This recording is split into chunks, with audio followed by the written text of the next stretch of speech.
और लगातार काउंटडाउन हम आपको दिखा रहे हैं। पीछे घड़ी की सुइयां देख लीजिए, 9:30 बजे से ज्यादा का वक्त हो गया है। 8.5 घंटे से कम का वक्त बाकी है। दूसरे फेज के लिए प्रचार का दौर युद्ध स्तर पर आज चलेगा। कहां से क्या तस्वीरें वो लगातार आपको दिखाएंगे। उत्तर प्रदेश में 9 जिलों की 55 सीटों पर वोटिंग और उत्तराखंड में 13 जिलों की 70 विधानसभा सीटों पर वोटिंग होगी। 14 फरवरी को दूसरे फेज का रण किस तरीके से आगे बढ़ेगा, जल्दी से वो जान लीजिए। यूपी के 9 जिलों की 55 सीटों पर थमेगा प्रचार का शोर और साथ ही उत्तराखंड के 13 जिलों की 70 सीटों पर चुनाव प्रचार का शोर आज थम जाएगा, बंद हो जाएगा।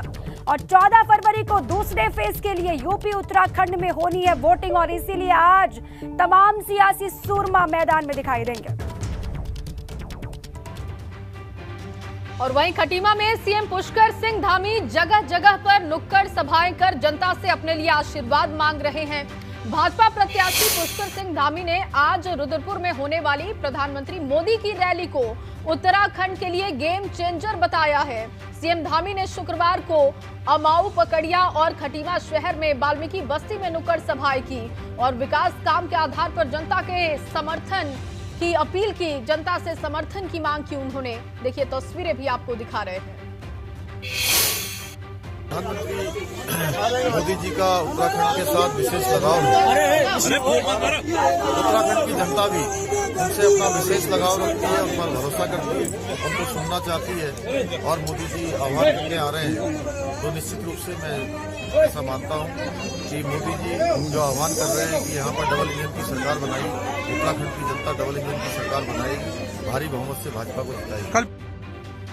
उत्तराखंड के विधानसभा चुनाव में बॉलीवुड का तड़का लगता दिखाई दे रहा है। बॉलीवुड सिंगर जुबिन नौटियाल ने अपने पिता रामशरण नौटियाल के लिए जमकर प्रचार किया। जुबिन इस दौरान उत्तराखंड के पारंपरिक रंगों में रंगे हुए दिखाई दिए। जुबिन नौटियाल ने स्थानीय लोगों के साथ हारून नाच किया और इसके अलावा वो लोगों की हर डिमांड पूरी करते हुए दिखाई दे रहे हैं, चाहे वो कोई गाना हो या फिर पहाड़ का पारंपरिक डांस हो। आपको बता दें कि भाजपा ने जुबिन नौटियाल के पिता रामशरण नौटियाल को चक्राता विधानसभा सीट से मैदान में उतारा है।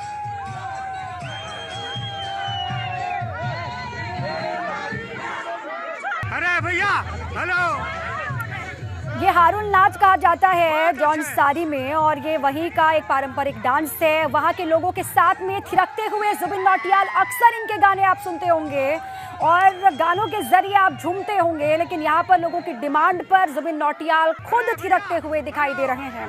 इस तरीके से ये अंदाज है जुबिन का अपने पिता आरएस नौटियाल के लिए प्रचार करने का। चक्राता विधानसभा सीट बेहद हॉट सीट है। यहाँ से लगातार नेता प्रतिपक्ष प्रीतम सिंह मैदान में, ये उनकी सियासी जमीन है, विरासत में उनको ये यहाँ से जगह मिली। लेकिन अब क्या 2022 के रण में रामशरण नौटियाल चक्राता में जीत दर्ज करा पाएंगे या फिर प्रीतम सिंह एक बार फिर से जीत करके यहाँ पर अपनी मजबूती को दर्शाएंगे, वो भी अपने आप में बहुत अहम है। लेकिन जुबिन नौटियाल अपने पिता रामशरण नौटियाल के लिए किस तरीके से प्रचार कर रहे हैं, वो तस्वीरें भी हमने आपके सामने रख दी है। चाहे उनसे कोई गाना हो या फिर उनको डांस की बात हो, जो भी उनसे कहा जाता है वो करके दिखाते हैं।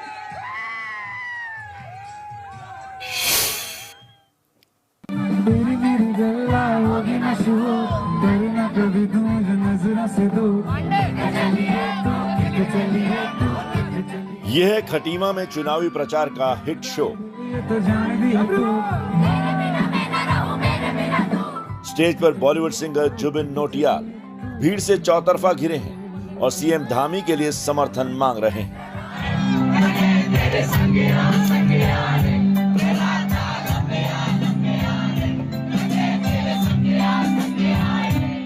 कल प्रचार में पुष्कर सिंह धामी के लिए धूम मचाने की जिम्मेदारी जुबिन नौटियाल के सुरों पर थी।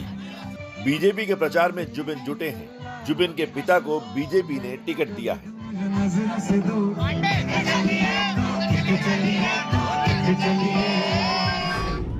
2012 से खटीमा विधानसभा सीट पर बीजेपी का कब्जा है। एक बार फिर से पुष्कर सिंह धामी ने यहां से अपनी दावेदारी ठोकी। चुनाव प्रचार का आज आखिरी दिन है।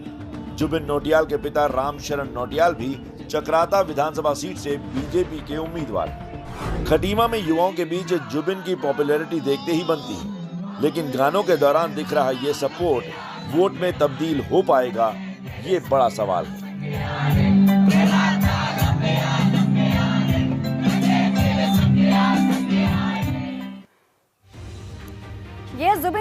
की तस्वीर हम आपको दिखा रहे थे। चक्राता में तो अक्सर इसी अंदाज में वो दिखाई देते आ रहे हैं लंबे वक्त से, लेकिन खटीमा वो पहुंचे, वहां पर सीएम धामी के पक्ष में माहौल तैयार करने की कोशिश की।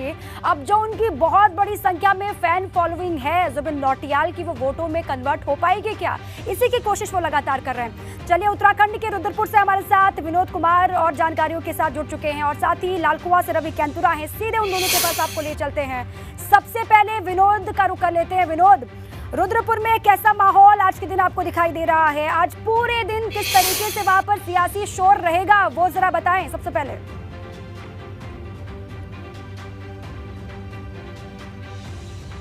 देखिए, आज प्रधानमंत्री नरेंद्र मोदी की एक विशाल जनसभा रुद्रपुर में है, जिसको लेकर तैयारी की जा रही है।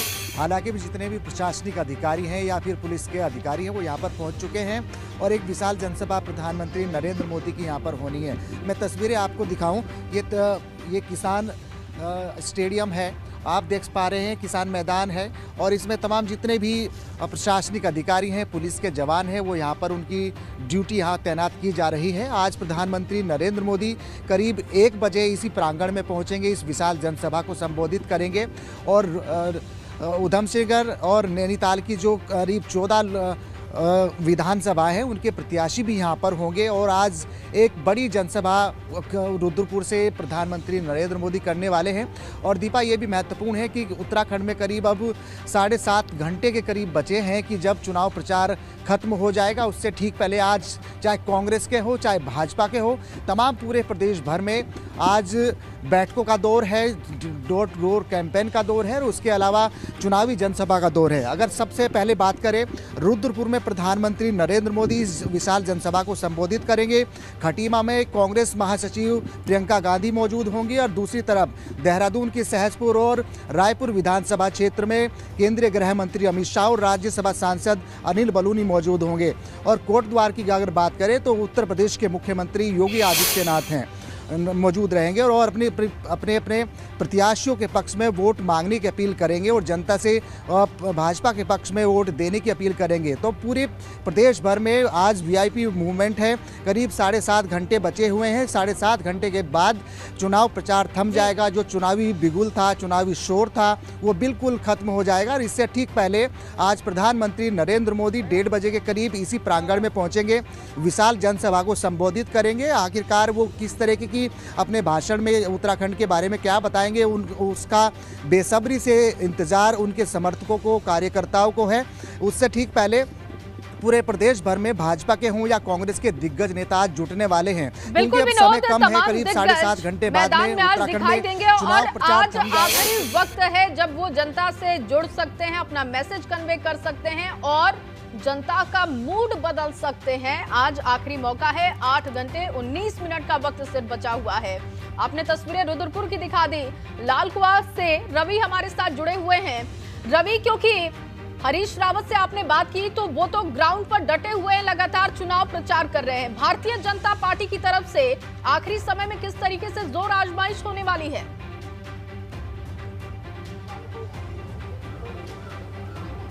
बिल्कुल, देखिए, क्योंकि हरीश रावत और उनके सामने इस वक्त मनमोहन सिंह बिष्ट यहाँ से हैं, और लालकुआं जो 56वीं विधानसभा सीट है उत्तराखंड की, बहुत दिलचस्प मुकाबला इस बार होगा, क्योंकि पूर्व सीएम है हरीश रावत, और इस बार जो है वो यहाँ से डटकर मैदान में है। देखिए, सुबह भी हमने उनसे बातचीत की थी, और आज जो शाम का वक्त है वहाँ पर प्रचार थम जाएगा। और ये आखिरी दिन इस तरीके का होता है जैसे परीक्षार्थी के परीक्षा से पहला वाला दिन। लेकिन देखिए, बाहर पूरी तरीके से चकलस है, चारों तरफ बातचीत हो रही है। लालकुआं में आप देखेंगे तो पूरी हलचल है, पूरे चुनावी रंग है, लोग चुनावी रंग में रंगे हुए हैं, और इंतजार है उस महापर्व का जो 14 तारीख को उत्तराखंड में है। और तमाम लोग उत्साहित हैं कि इस बार वो अपने मनपसंद प्रत्याशी को जिताएंगे। क्यों भाई साहब, क्या लग रहा है? बहुत बढ़िया लग रहा है। इस समय पर मैं सबसे पहले एबीपी गंगा न्यूज़ का बहुत बहुत धन्यवाद करना चाहूँगा, और सारे दर्शकों का।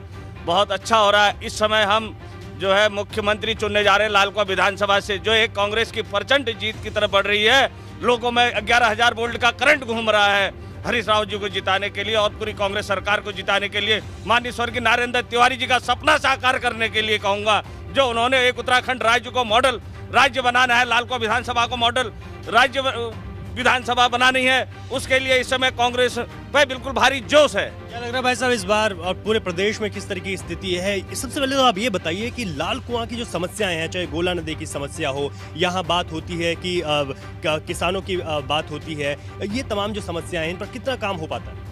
हरीश रावत जी मुख्यमंत्री बनने जा रहे हैं और 50 पार कांग्रेस जा रही है और हरीश रावत जी सबकी समस्याओं को जड़ से खत्म कर देंगे।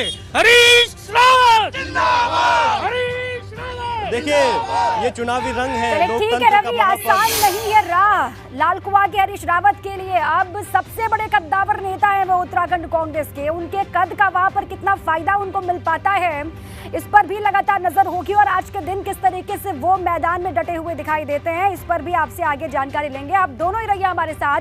पीछे घड़ी की सुइयां आप देख लीजिए, 8 घंटे 15 मिनट से कम का वक्त बाकी रह गया है जितने में प्रचार होगा। प्रचार के दौरान तस्वीरें कहां से आएंगी वो आपको दिखाएंगे और 9:45 बज चुके हैं। लगातार जैसे जैसे दिन आगे बढ़ रहा है, वक्त आगे बढ़ रहा है, वैसे वैसे काउंटडाउन जो है वो कम हो रहा है प्रचार प्रसार के लिए।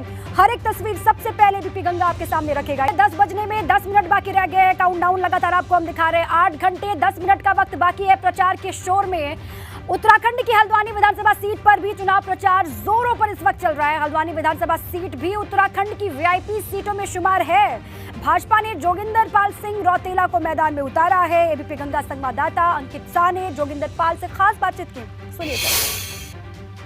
विधानसभा चुनाव के प्रचार प्रसार का आज अंतिम दिन है। लगातार प्रत्याशियों की ओर से प्रचार के अभियान को तेज किया जा रहा है। हल्द्वानी की बात करें तो हल्द्वानी से भाजपा कैंडिडेट जोगिंदर पाल सिंह रौतेला लगातार प्रचार प्रसार कर रहे हैं। इस समय मेरे साथ हैं, उनसे ही बात करेंगे। सर आज आखिरी दिन है, किस तरह से प्रचार प्रसार कर रहे हैं? आज चुनाव प्रचार का अंतिम दिन है और आज चुनाव के दौरान कई क्षेत्र, क्योंकि समय कम मिला है, कई क्षेत्रों में जाना नहीं हुआ है, तो कोशिश कर रहे हैं उन सभी क्षेत्रों में पहुंच जाए, लोगों से आग्रह कर पाए।